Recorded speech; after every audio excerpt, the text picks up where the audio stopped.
وما آتاكم الرسول فخذوه وما نهاكم عنه فانتهوا واتقوا الله إن الله شديد العقاب.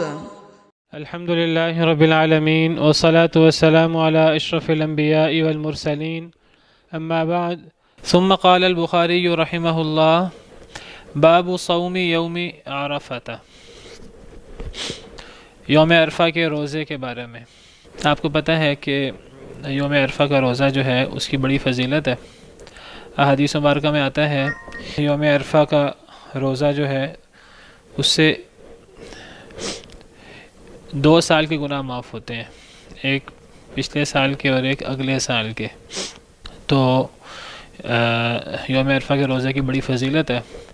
اور یوم عرفہ سے مراد کیا ہے، پہلے کئی دفعہ بات ہو چکی ہے کہ اس سے مراد زمانہ نہیں ہے، مکان نہیں ہے، بلکہ اس سے مراد جو ہے وہ زمانہ ہے. یوم عرفہ سے مراد 9 ذی الحجہ کا دن ہے.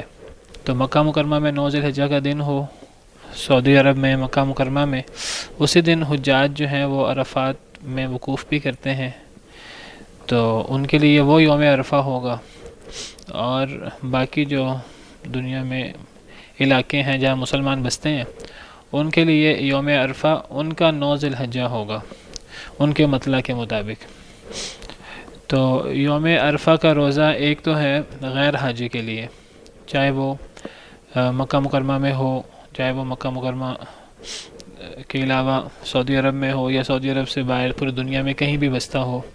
غیر حاجی کے لیے یوم عرفہ کا روزہ وہ مسنون ہے اور اس سے 2 سال کے گناہ معاف ہوتے ہیں، بڑی فضیلت ہے اس کی.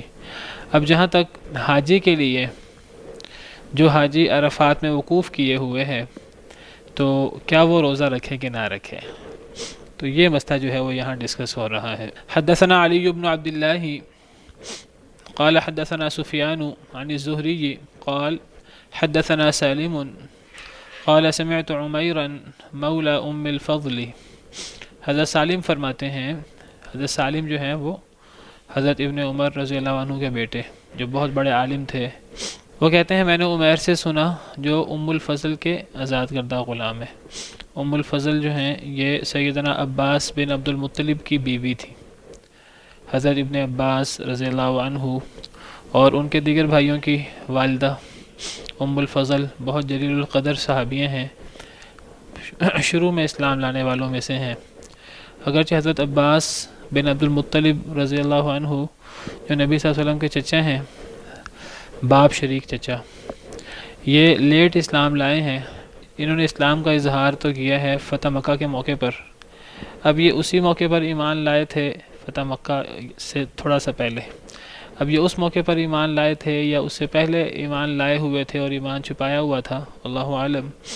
تو یہ لیٹ اسلام لائے ہیں حضرت عباس بن عبد المطلب، لیکن ان کی بیوی ام الفضل اور ان کے بیٹے حضرت عبداللہ بن عباس وغیرہ یہ پہلے اسلام لے آئے تھے.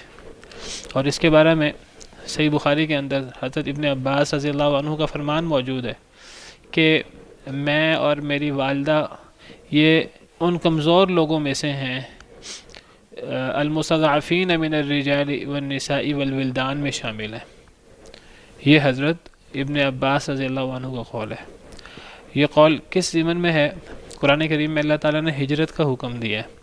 سورہ نساء میں آیت کریمہ ہے کہ جو لوگ ظلم کرنے والے ہیں تو جب انہیں فرشتے فوت کریں گے ان کی جان نکالنے کے لیے، سورہ نساء آیت نمبر 97 یہ آپ کے سامنے آ گئی ہے. تو اس میں ہے کہ جب فرشتے فوت کریں گے ان لوگوں کو جو اپنے آپ پہ ظلم کرنے والے ہیں، تو فرشتے ان سے کہیں گے کہ تم کس حال میں رہے، تم کیسے اعمال کرتے رہے، تم گناہ کرتے رہے. قالوا، وہ کہیں گے کننا مستضعفین فی الارض، ہم اس لیے نیکی نہیں کر سکے کہ ہم زمین میں کمزور تھے، ہم ایسی جگہ رہتے تھے جہاں ہمیں نیکی کرنے کی اجازت نہیں تھی، ہم اس لیے نماز نہیں پڑھ سکے، ہم اس لیے دیگر نیک کام نہیں کر سکے. تو فرشتے جواب دیں گے الم تکن ارض اللہ واسعۃ فتہاجروا فیہا، کہ اللہ کی سرزمین وسیع نہیں تھی کہ تم ہجرت کر جاتے. تو اگر کسی جگہ پر اللہ کے دین پر عمل کرنا، توحید پر عمل کرنا مشکل ہو تو انسان کو ہجرت کر جانا چاہیے، اللہ کی زمین بڑی وسیع ہے۔ تو فرمایا ایسے لوگوں کا ٹھکانہ جہنم ہے، والعیاذ باللہ، وساءت مصیرا، اور یہ بہت برا ٹھکانہ ہے۔ الا المستضعفین من الرجال والنساء والولدان، سوائے ان کمزور لوگوں کے جو مرد ہوں، بوڑھے یعنی، والنساء، اور عورتیں، والولدان، اور بچے، لا یستطیعون حیلۃ، جن کے پاس کوئی چارہ کار نہ ہو، کوئی ہیلہ نہ ہو، ولا یہتدون سبیلا، اور جو کوئی رستہ نہ پائیں، فاولئک عسى اللہ ان یعفو عنہم، شاید کہ اللہ تعالیٰ انہیں معاف کر دے، وکان اللہ عفوا غفورا، اللہ تعالیٰ بہت بخشنے والے، بہت مغفرت کرنے والے ہیں۔ تو ان آیات سے پتہ لگتا ہے کہ جو کمزور ہیں اگر وہ ہجرت کرنے کی طاقت نہ رکھیں اور کافروں کے ظلم و تشدد کی وجہ سے ہجرت بھی نہ کر سکیں، تو پھر وہاں رہتے ہوئے وہ اسلام کے بعض شعائر پر جن پر کافروں نے پابندی لگائی ہوئی ہے اگر وہ عمل نہ کر سکیں تو وہ مستثنیٰ ہیں، ورنہ جو شخص ہجرت کرنے پر طاقت رکھتا ہے اس کو ہجرت کرنی چاہیے، اگر ہجرت نہیں کرے گا تو پھر وہ اللہ کے ہاں گناہ گار ہوگا، والعیاذ باللہ۔ تو اس کے بارے میں حضرت ابن عباس رضی اللہ عنہ کو فرمان ہے کہ میں اور میری والدہ مستضعفین من الرجال والنساء والولدان میں شامل ہیں۔ تو مستضعف تو تب ہوں حضرت ابن عباس جب وہ اور ان کی والدہ مسلمان ہوں، اور حضرت عباس جو ہیں، عباس بن عبد المطلب، وہ ابھی مسلمان نہ ہوئے ہوں۔ تو باقی سب نے ہجرت کر لی، نبی کریم صلی اللہ علیہ وسلم نے اور آپ کے صحابہ نے۔ حضرت عبداللہ بن عباس، حضرت ام الفضل جو ہیں یہ ہجرت نہیں کر سکیں کیونکہ ان کے شوہر جو ہیں وہ ابھی مسلمان نہیں ہوئے تھے، اب یہ کس کے ساتھ ہجرت کرتے؟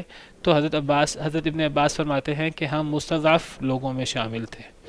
تو اسے پتہ لگتا ہے کہ حضرت ابن عباس، حضرت ام الفضل جو ہیں یہ پہلے اسلام لے آئی تھیں، پہلے اسلام لائی ہوئی تھیں۔ تو بہرحال حضرت ام الفضل جو ہیں یہ پرانی اسلام لانے والوں میں سے ہیں۔ بعض علماء کا تو یہاں تک کہنا ہے کہ حضرت ام الفضل جو ہیں یہ حضرت خدیجہ کے بعد دوسرے نمبر پہ تھیں جو اسلام لائی تھی۔ حضرت خدیجہ کے بعد سب سے پہلے اسلام لانے والے کوئی خاتون اگر کوئی ہیں تو وہ ام الفضل ہے۔ تو بہرحال بہت ہی فضیلت والی خاتون ہیں رضی اللہ عنہا وارضاہا۔ تو حضرت سالم کہتے ہیں میں نے عمیر سے سنا جو ام الفضل کے آزاد کردہ غلام تھے، وہ ام الفضل سے روایت کرتے ہیں۔ ان کا اصل نام لبابہ بنت حارث ہے۔ لبابہ، ام الفضل کا اصل نام لبابہ ہے، لبابہ بنت حارث۔ یہ نبی کریم صلی اللہ علیہ وسلم کی زوجہ مطہرہ میمونہ ان کی سگی بہن ہے۔ حضرت میمونہ جو ازواج مطہرات میں سے ہیں یہ حضرت ابن عباس رضی اللہ عنہ کی خالہ ہیں سگی، ام الفضل کی بہن ہے میمونہ بنت حارث۔ تو ان کا جی تب حضرت ابن عباس جو ہیں ان کے گھر جا کے سوتے تھے۔ تو ام الفضل کا نام لبابہ ہے، لبابہ بنت حارث۔ تو حضرت ام الفضل سے مروی ہے، فرماتی ہیں شک الناس یوم عرفہ، شک کیا لوگوں نے عرفہ کے دن، فی صوم النبی صلی اللہ علیہ وسلم، نبی کریم صلی اللہ علیہ وسلم کے روزے میں۔ عرفہ کے دن جب نبی کریم صلی اللہ علیہ وسلم حج فرما رہے تھے حجۃ الوداع میں، تو لوگوں میں اختلاف ہوا کہ نبی کریم صلی اللہ علیہ وسلم آج روزے سے ہیں یا نہیں، کیونکہ غیر حاجی کے لیے تو روزے کی بڑی فضیلت ہے، اور نبی کریم صلی اللہ علیہ وسلم جو ہیں وہ اہتمام سے روزہ اس کا رکھتے ہوں گے حج سے پہلے۔ اب نبی کریم صلی اللہ علیہ وسلم حج میں ہیں، اب بعض لوگوں نے کہا کہ نبی صلی اللہ علیہ وسلم روزے سے ہیں، بعض نے کہا روزے سے نہیں ہیں، آپ اس میں اختلاف ہوا، شک ہوا لوگوں کو۔ تو حضرت ام الفضل کہتی ہیں جب یہ شک ہمارے سامنے آیا تو کہتی ہیں شک دور کرنے کے لیے میں نے کیا کیا، فبعثت الی النبی صلی اللہ علیہ وسلم بشراب، میں نے نبی کریم صلی اللہ علیہ وسلم کے پاس پینے کی چیز بھیجی، پانی بھیجا، حضرت ام الفضل فرما رہی ہیں، فشربہ، تو نبی کریم صلی اللہ علیہ وسلم نے اسے پی لیا۔ اس سے پتہ لگا کہ نبی کریم صلی اللہ علیہ وسلم روزے سے نہیں تھے۔ تو شک ہوا تو حضرت ام الفضل نے اس طرح شک دور کیا، اپنا بھی لوگوں کا بھی۔ اب سب لوگوں کے سامنے واضح ہو گیا کہ نبی کریم صلی اللہ علیہ وسلم روزے سے نہیں ہیں۔ تو اسے پتہ لگتا ہے کہ انسان کا کوئی شک ہو تو انسان کو آپس میں اختلاف کرنے کی بجائے بہتر یہ ہے کہ انسان کوئی اس طرح کا طریقہ اختیار کرے جس سے شک دور ہو جائے، جس سے صراحت ہو جائے۔ تو لوگ شک میں تھے، لوگ اگر شک میں تھے تو لوگ نبی صلی اللہ علیہ وسلم سے خود سوال کر لیتے، تو نبی کریم صلی اللہ علیہ وسلم جو ہیں وہ بہت اخلاق عالیہ پر فائز تھے، اور آپ بہت ہی حلیم الطبع اور بہت ہی نرم تھے، لیکن آپ کی ہیبت تھی، آپ کا ایک روب تھا۔ اللہ تعالیٰ نیک لوگوں کا، اور نبی تو رسول تو نیک لوگوں کے امام ہوتے ہیں، اللہ تعالیٰ نے نیک لوگوں کا ایک روب، ایک دبدبہ اور ایک ہیبت لوگوں کے دلوں میں رکھی ہوتی ہے۔ تو صحابہ کرام نے شاید اس لیے سوال نہیں کیا نبی کریم صلی اللہ علیہ وسلم سے ڈائریکٹ، تو لیکن شک میں تھے کہ نبی صلی اللہ علیہ وسلم روزے سے ہیں کہ نہیں۔ تو حضرت ام الفضل نے اس بہترین تدبیر سے نبی صلی اللہ علیہ وسلم کی خدمت بھی ہو گئی، آپ کا خیال بھی ہو گیا، پانی بھی بھیج دیا انہیں سخت گرمی میں، آپ نے پانی پی بھی لیا، اور اس سے مسئلہ بھی واضح ہو گیا کہ نبی صلی اللہ علیہ وسلم جو ہیں وہ روزے سے نہیں تھے۔ تو اس سے پتہ لگا کہ غیر حاجی کے لیے تو روزہ رکھنا جو ہے وہ بہت بہتر ہے، اس کے لیے 2 سال کے گناہ معاف ہوتے ہیں۔ حاجی شخص جو ہے وہ اب روزہ رکھے کہ نہ رکھے، تو نبی صلی اللہ علیہ وسلم نے روزہ نہیں رکھا۔ تو اب علماء اختلاف کرتے ہیں، بعض علماء کہتے ہیں کہ نبی صلی اللہ علیہ وسلم نے جو روزہ نہیں رکھا، یہ تو طے ہو گیا کہ آپ نے روزہ نہیں رکھا، تو اب بہتر تو یہ ہے کہ روزہ نہ رکھا جائے۔ اب بعض علماء کہتے ہیں اگر رکھ لیا جائے تو کیا حرج ہے، اگر ایک شخص طاقت پاتا ہے اپنے اندر تو وہ عرفہ کے دن جو ہے وہ روزہ رکھ لے تو کیا حرج ہے۔ تو اس سے یہی کہا جائے گا کہ جب نبی صلی اللہ علیہ وسلم نے نہیں رکھا تو تم آپ سے زیادہ نیک تو نہیں ہو سکتے۔ تو کوئی بندہ اگر اس کا جواب یہ دے، بعض علماء اس کا یہ جواب دیتے ہیں کہ نبی صلی اللہ علیہ وسلم نے اس لیے روزہ نہیں رکھا کیونکہ آپ تو نبی تھے، اگر آپ روزہ رکھ لیتے تو پوری امت جو ہے وہ مشکل میں مبتلا ہو جاتی، وہ بھی روزہ رکھنے کی کوشش کرتی۔ آپ نے تو اس لیے روزہ نہیں رکھا تاکہ امت کے لیے آسانی ہو جائے، امت پر آسانی کے لیے آپ نے روزہ نہیں رکھا۔ اگر کوئی شخص روزہ رکھ سکتا ہے تو رکھ لے۔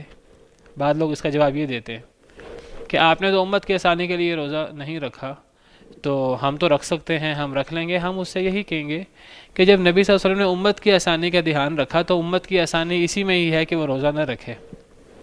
باقی کو بندہ روزہ رکھ لے تو یہ نہیں کہا جائے گا کہ اس کا روزہ باطل ہے، لیکن یہ کم از کم ضرور کہا جائے گا کہ یہ افضل معاملہ نہیں ہے۔ افضل معاملہ یہی ہے کہ عرفہ کے دن کا روزہ نہ رکھا جائے، کوئی رکھ لے۔ امام شیخ محمد بن صالح العثیمین ان کی رائے یہ ہے کہ یہ مکروہ ہے، کراہت کے ساتھ جائز ہے، بالکراہت جو ہے وہ روزہ رکھنا جائز ہے۔ ایک حدیث میں یہ بھی آتا ہے کہ نبی صلی اللہ علیہ وسلم نے جو لوگ عرفہ میں ہیں، یعنی جو حج کر رہے ہیں، انہیں یوم عرفہ کے روزے سے منع فرمایا ہے۔ ان النبی صلی اللہ علیہ وسلم نہا عن صوم یوم عرفہ بعرفہ، نبی صلی اللہ علیہ وسلم نے عرفہ میں عرفہ کے روزے سے منع فرمایا ہے، تو لیکن یہ روایت ضعیف ہے۔ تو اس لیے یہ تو نہیں کہا جا سکتا کہ حرام ہے حاجی کے لیے عرفہ کا روزہ رکھنا، لیکن یہ کہا جا سکتا ہے کہ یہ مکروہ ہے، بچنا چاہیے۔ کوئی بندہ رکھ لے تو بہرحال اس نے کوئی ایسا حرام کام نہیں کیا، بہتر یہی ہے کہ یہ روزہ نہ رکھا جائے۔ واللہ تعالی عالم۔ وہ یہی کہتے ہیں کہ آپ نے امت کی، نبی صلی اللہ علیہ وسلم بعض کام ایسے کر لیتے تھے جو کام جائز ہوتے تھے، آپ نہیں کرتے تھے امت کی آسانی کے لیے۔ تو وہ کہتے ہیں کہ جب یوم عرفہ کے روزے کی فضیلت ہے اپنی، اور اس کے لیے حدیث موجود ہے غیر حاجی کے لیے، تو تو اب حاجی بھی جو ہے وہ روزہ رکھ لے، تو اب حج میں روزہ رکھنا منع تو نہیں ہے۔ دیکھیے اللہ تعالیٰ نے خود حج میں روزہ رکھنے کا حکم دیا ہے کہ جی اگر ایک بندہ قربانی نہ کر سکے تو وہ 10 روزے رکھے گا، 3 روزے حج میں اور 7 روزے گھر جا کر۔ اب بنیادی دلیل تو موجود ہے روزہ رکھنے کی، یعنی یا تو ہم کہیں نا کہ حج میں روزہ رکھنا ہی منع ہے، پھر ہم کہیں کہ روزہ نہیں رکھنا چاہیے۔ اب روزہ رکھنے کا جواز تو موجود ہے۔ اب یہ ہے کہ جو غیر حاجی کی فضیلت ہے وہ فضیلت حاجی کو بھی ملے گی، تو وہ ہم کہیں گے کہ وہ حکم غیر حاجی کے لیے ہے، وہ حاجی کے لیے نہیں ہے۔ غیر حاجی کے لیے روزہ رکھنا افضل ہے، روزہ رکھے 2 سال کے گناہ معاف ہوتے ہیں۔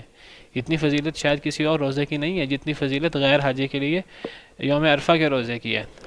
لیکن اب حاجی شخص کیا کرے، تو اس کے لیے بہتر یہ ہے کہ وہ روزہ نہ رکھے، یہی نبی صلی اللہ علیہ وسلم کی سنت ہے۔ لیکن اگر وہ رکھ لے تو اس کو کم از کم حرام نہیں کہا جائے گا، اس کو بدعت نہیں کہا جائے گا، اس کو زیادہ سے زیادہ یہی کہا جائے گا کہ یہ جائز ہے مال کراہت کے ساتھ۔ بہتر یہ ہے کہ انسان نہ رکھے، تو کیونکہ اس کا اصل جواز موجود ہے، اس کے دیگر دلائل موجود ہیں۔ بدعت اصل میں اس کو کہتے ہیں جس کی کوئی بنیاد ایک نئی چیز ہو نا۔ تو اب جیسے میں نے عرض کیا کہ روزوں کا اصل جواز تو موجود ہے، احادیث مبارکہ موجود ہے، قرآن کریم کے آیت موجود ہے۔ تو اس لیے علماء، یعنی وہ علماء جو باقاعدہ سنت بدعت کا بہت دھیان کرتے ہیں، سعودی علماء جو ہیں، شیخ بن باز، شیخ محمد بن صالح عثیمین جو ہیں، وہ اس بارے میں بہت زیادہ دھیان کرتے ہیں، فلاں چیز سنت ہے، فلاں چیز بدعت ہے، تو اس کو بدعت نہیں ہم کہہ سکتے۔ بہرحال اس کو یہ کہہ سکتے ہیں کہ یہ افضل نہیں ہے، یہ مفضول کام ہے، بہتر یہ ہے کہ انسان روزہ نہ رکھے۔ واللہ تعالی اعلم۔ سبحانک اللہم ربنا وبحمدک، اشہد ان لا الہ الا انت، استغفرک واتوب الیک۔ صناع الحياة أقمار الليالي، منار الهداة، أعلام الرجال، صناع الحياة.